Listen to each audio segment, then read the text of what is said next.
دي سوزان تميم، واعتقد معظمكم عارفينها، ولو ما صدقش انكم شفتوها او سمعتوا عنها قبل كده فهي مطربه عيونها لوحدها قصه تانية.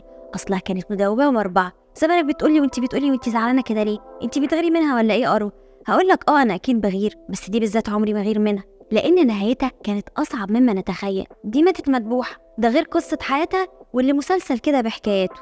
وحلقه النهارده بقى من مصدر مقرب منها، قابلها قبل ما تموت باسبوع. عشان كده ضحيت بقعدتي مع يارا صاحبتي وجبت لكم الحكايات المستخبية من المصدر المقرب ده، واللي فعلا هيعرفنا حكايات ما كناش نعرف عنها حاجة خالص. بص يا سيدي، سوزان تميم دي يا حبة عيني ما دقتش طعم الراحة ولا الاستقرار طول حياتها من أول ما فتحت عينها على الدنيا، وهي عايشة في مشاكل بين باباها ومامتها.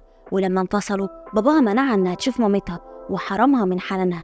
بالرغم من الظروف دي سوزان قدرت تتفوق دراسيا وتدخل كلية الطب، وفي أقرب فرصة ليها إنها تتحرر من قيودها هربت مع زميل ليها في الكلية اسمه علي منذر وهي عمرها 19 سنة. ومش مجرد هربت معاه، لأ، دي اتجوزته. هو في الأول شجعها إنها تدخل لعالم الفن وفضل وراها لحد ما دخلت مسابقة استوديو الفن وكسبت اللقب. ومن هنا بقى الأحوال اتبدلت، وجوزها بقى بيفكر إزاي يكسب من وراها، فتعبت من شعورها بإنها دايما مستغلة لأن الضغط بيولد الانفجار. صديقها بيقول إنه ما يقدرش يلوم على الناس اللي اتعاملوا معاها، وحكموا عليها إنها شخصية لا تحتمل، لأن سوزان كانت مزاجية جدا، مرة تكون هادية ومرة تلاقيها بتصرخ، وده بسبب الاستغلال اللي اتعرضت ليه بعد خلافها مع جوزها الأول. اتقال عنها إنها هربت لفرنسا، بس الحقيقة غير كده خالص. هي بس لجأت لعيلتها واللي كانوا اتصالحوا وعايشين في فرنسا، وسابت بيت جوزها الأول واللي عملته بفلوسها وتعبها. ولما راحت لأهلها في فرنسا منعوها ترجع لجوزها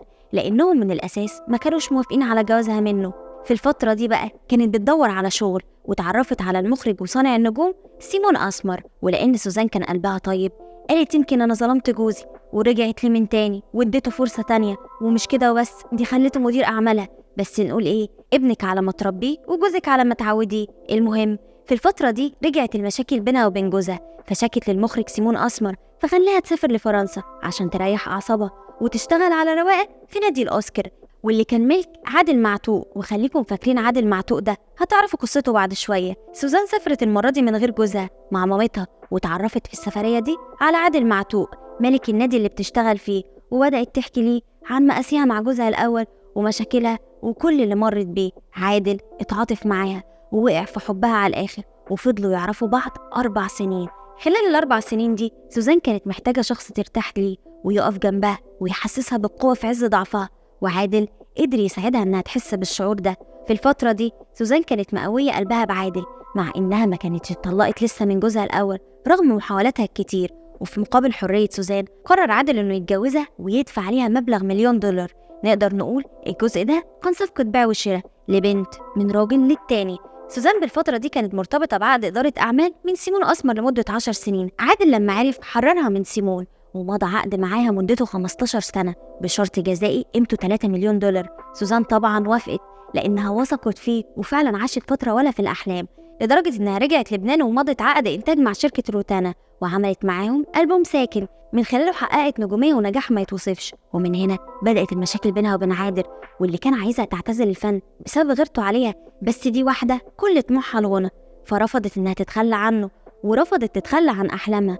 طبعا قدام الرفض ده وغيرة عادل الكبيرة قرر عادل إنه يرجعها لنقطة الصفر ويتخلى عنها وما يبقاش ليها ظهر. الغريب إن سوزان بتقول إنها ما اتجوزتش عادل ولا حتى أنكرت علاقتها بيه، بس المصدر المقرب بيوضح لنا إن سوزان ما اتجوزتوش لأنها ما كانتش عايزة تاخده من عياله. وطبعا عادل لما لقاها مش عايزة تتجوزه اتجنن على الآخر، وبعت ورقة للمحامي بإن سوزان عليها $15,000,000 وطلبها ببيت الطاعة. طبعا سوزان لما عرفت كده اتصدمت لأنها مش موقعة على أي عقد جواز بينهم. وكعادة سوزان هربت للبنان من خلال خط عسكري لسوريا، وده لأن كان عندها حفلة هناك. وبعدها قررت إنها هتروح لمصر ومش هترجع بيروت تاني، وفعلا راحت مصر وقعدت عند خالتها. بس عادل ما سابهاش في حالها وبدأ يستفزها ومنعها من الغنى ودخول بيروت. ومش كده وبس، ده أنهى تعاقدها مع روتانا. في الفترة دي سوزان عاشت في عذاب، بس ربنا ما كتبش عليها إنها تفضل تحت رحمة عادل. وسبحان الله بسبب وجودها في مصر عند خالتها اتعرفت على هشام طلعت مصطفى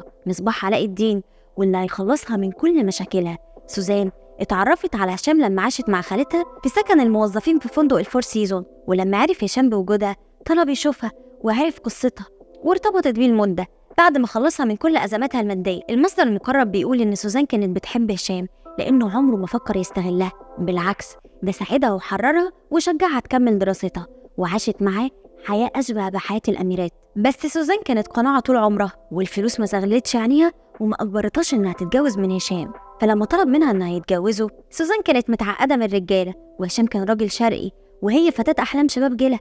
فلما طلب إنهم يتجوزوا زي ما هي وعدته لما خلصها من ديونها، قررت إنها تهرب للندن. وهشام ما سابهاش، عيونه كانت مراقباها في كل مكان. وهناك اتعرفت سوزان على ملاكم عراقي ووقعت في حبه. وطبعا لما هشام عرف بده ما سكتش، وفي دبي وتحديدا يوم 28 يوليو سنة 2008 اتصل ابن خالد سوزان عليها عشان يطمن عليها. ولما ما ردتش عليه قلق، فراح ليها شقتها واتفاجئ بانها مذبوحه ومرميه على الارض. طبعا القضيه في الوقت ده هزت الراي العام والدنيا كلها قامت ما قعدتش وكانت عايزه تعرف مين السبب ورا الجريمه دي. فراجعوا كاميرات الفندق يوم الجريمه، وهناك الكاميرات سجلت زياره محسن السكري لسوزان تميم وهو بيوريها جواب من الشركه اللي اشترت منها الشقه اللي عايشه فيها.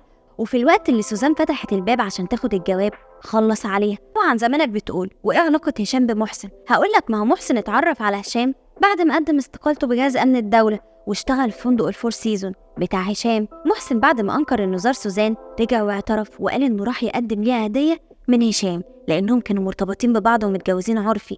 كمان محسن قال ان هشام طلب منه يراقب سوزان وانه يخلص عليها لما عرف انها ارتبطت بشخص تاني. بس الله اعلم ايه صحه الكلام ده، لان هشام طلعت مصطفى قدر انه يخرج بعفو رئاسي من السجن. ومش كده وبس، ده رفع قضيه رد شرف بسبب ان اسمه جه في القضيه دي. وزي ما حضراتكم شايفين احنا واقفين قدام مطربه ما اتقتلتش مره واحده، لا دي اتقتلت في كل لحظه اتحرمت فيها من حلمها. ولانها كانت طموحه بزياده قررت تتبع استراتيجيه والله لا اعمل ما في بدالي لحد ما احقق احلامي.